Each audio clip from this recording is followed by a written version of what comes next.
Okay, so we are back. Feels like it's forever since we spoke. Well, it's really just a week, and we are hitting it hard. In new say for this year, we had our vshemesh spoke about that.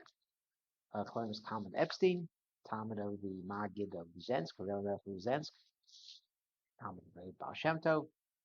And also, calling us Talmud Epstein, Halevi, who with a neighbor of ours whose father, Mizrahul Shalema, calling us Talmud Hartstein from the Bushland, but I really wouldn't have heard of this person.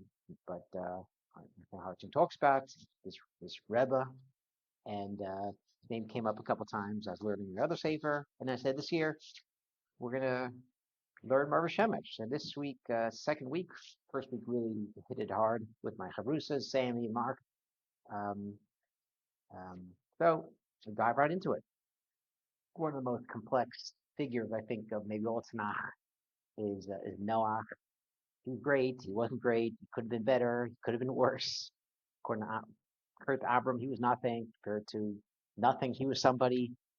Everyone has their own 2 cents, their own um, insight into Noah. And then, again, that's what makes really learning the parsha so exciting. At least I feel. Each year you pick up a new sefer and some insight that either you don't know or you don't remember, which at my age usually is, oh my gosh, I never heard of it. Oh, no, not heard of it. Said it last year. Oh, but Marva Shemesh jumps right in and talks about why he's first called Tzaddik Tamim, and then later Hashem says Re'isi Tzaddik Lefanai. Doesn't call him a Tamim later. So Rashi says, well, makes us Shvachos B'fanav.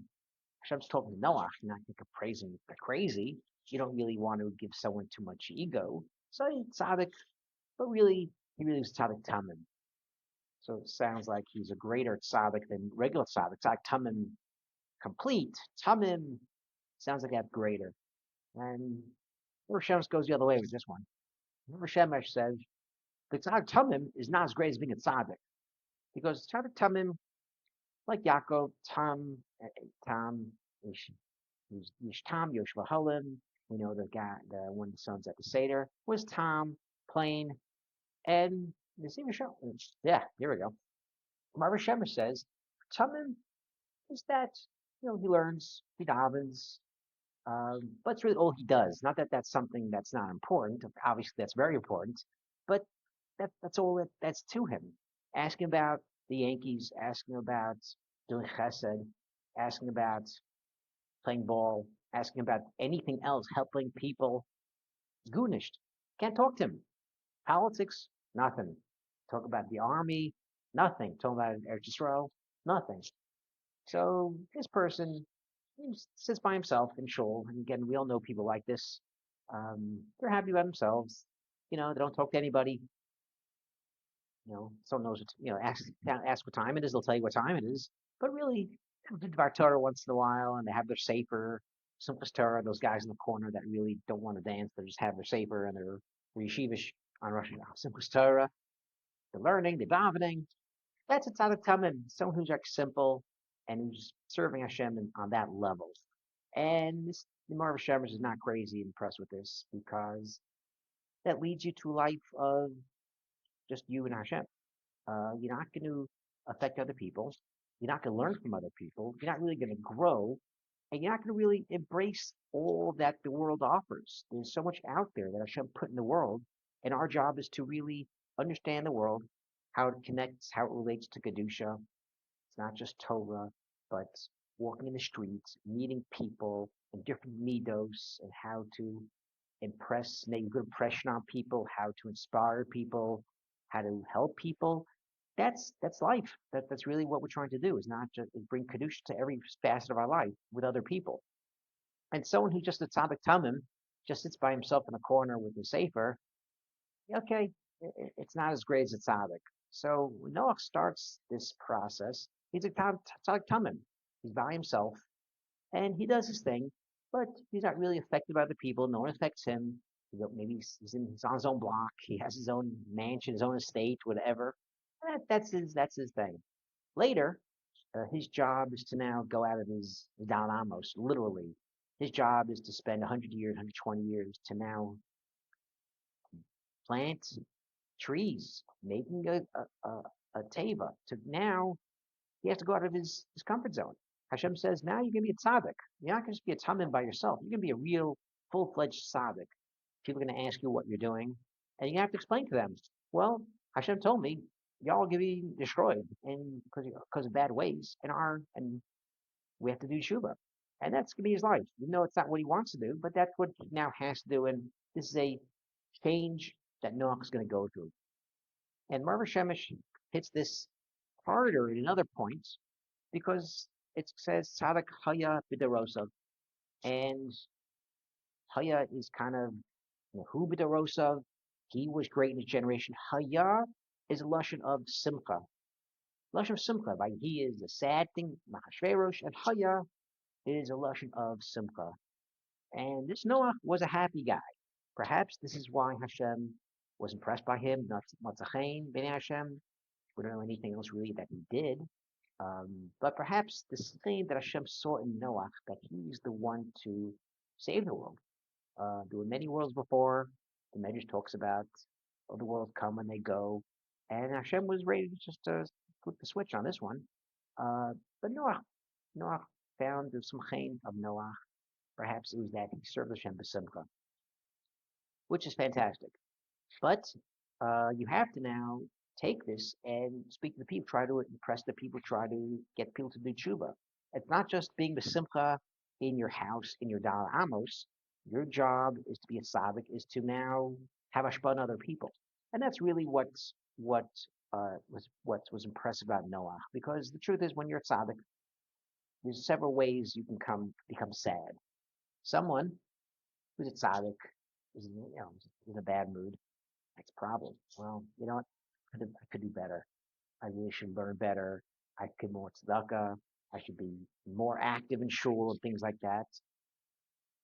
The other way a tzaddik is sad, perhaps, is when he looks around, he sees that people are just a disaster around him.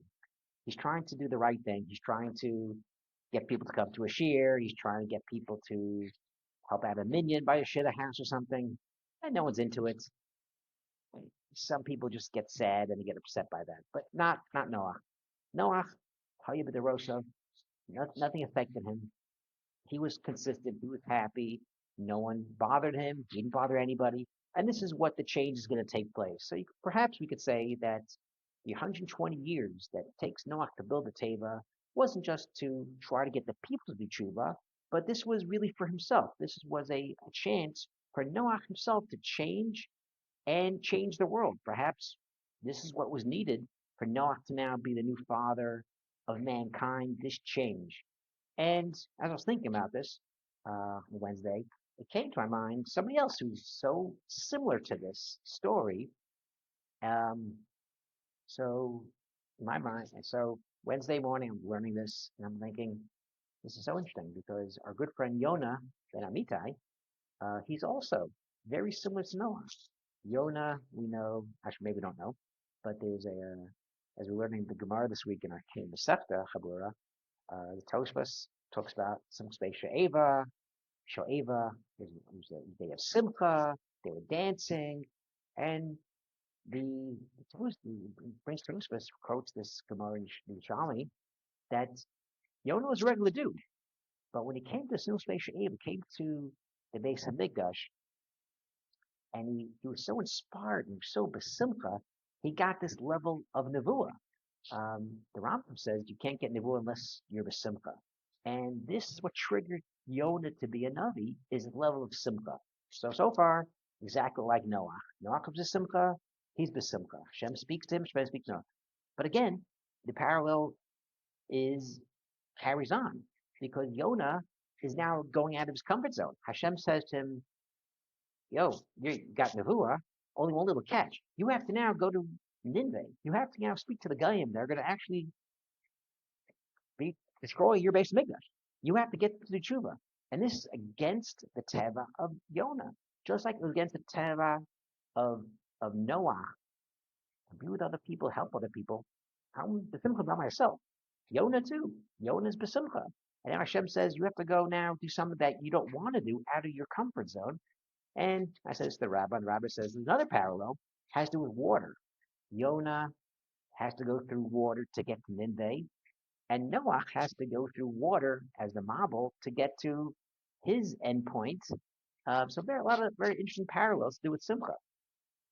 And this is kind of the piece that the Meor vshemesh is kind of pointing out, is that it's great to be simcha, it's good to be happy, but it's not the ikar taket of a Jew. It's ikar taket of a Jew is to be part of the community, try to inspire other people, and to help other people, and still be the simcha.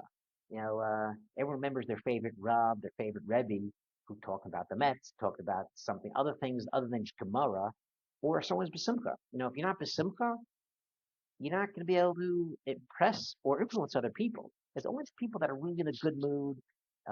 Your favorite Rebbe was always in a good mood, and he inspired you. The friendliest guy in shul, he got you to learn better. The favorite rabbi, the shul you go to, the rabbi who is always in a good mood. That person really affected you. That's kind of what the Meor vshemesh says. It's one thing to be a tzaddik, tamim, but it's more important to be a tzaddik b'simcha to be able to affect other people. And Shabbat Shalom.